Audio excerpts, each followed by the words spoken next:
भाईजान ये रमज़ान में सहरी से पहले गनी भी और मैं बर्गर शॉप पे बैठे बर्गर खा रहे थे। तो मैंने कहा भाईजान गनी भाई क्यों ना बर्गर के अंदर पान रख के इसको फन किया जाए, टिकटॉक बनाई जाए। गनी भाई ने कहा आपने इसको टिकटॉक तो ठीक है आपकी बात, आप जैसा करो उसकी मेकिंग करो, अगर आपको उसका अच्छा टेस्ट लगता है आप इसको रिलीज़ कर दो। मैंने अलहमदिल्ला जब फर्स्ट टाइम मैंने बनाया तो मेरे कस्टमर भाई खड़े थे, कहते भाईजान आप क्या चीज़ जो है ना बना रहे हैं। मैंने कहा भाईजान बर्गर पान बना रहे हैं, देखें इसका टेस्ट कैसा लगता है। उन्होंने कहा भाईजान हमें पैक कर दें। जो वो पैक करके घर लेके गए, अगले दिन वो हमारे पास आए, उनका माशाल्लाह अच्छा फीडबैक हमें मिला, बाकी कस्टमर का भी अच्छा फीडबैक मिलता रहा। हमारी कोशिश यही थी कि हम जो है इसको जल्दी से रिलीज़ करें।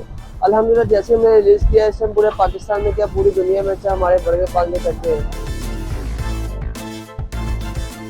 वजह इसके अंदर सबसे पहले हमने मीठे पान का बादशाह, मीठे पान की मलका वगैरह डाल जाती है, पत्ता लगाते हैं सैलून का। उसके बाद मीठे पान के मसाला जात उसमें डाले जाते हैं जो हमारे स्पेशल रेडी किए हैं, ठीक है। उसके बाद आपने देखा होगा बर्गर शॉप पे कैचअप होती है, स्पेशलिस्ट हमने बर्गर शॉप की कैचअप होती है, हमने उसकी कॉपी करके पान बर्गर के अंदर हमने मीठी कैचअप रेडी की हुई है उसके लिए, ठीक है। उसके बाद आपने देखा होगा बर्गर शॉप पे चिली सॉस होती है, हमने उसका जो है ना कॉपी चिली सॉस को मीठी चिली का नाम दिया हुआ है। उसके बाद देखा होगा बर्गर शॉप पे मायोनीज होती है, हमने अपनी फ्रेश क्रीम जो है ना उसके अंदर ऐड की होती है।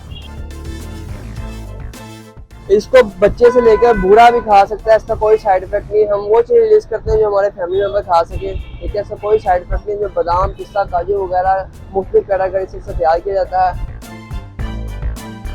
जो कस्टमर हमारा पान खा कर जा रहा है बर्गर पान, वो अलहमदिल्ला दोबारा भी आ रहा है। बाकी आप देखिए बर्गर के अंदर पान रख के एक यूनिक चीज़ है, एक पॉसिबल नहीं है।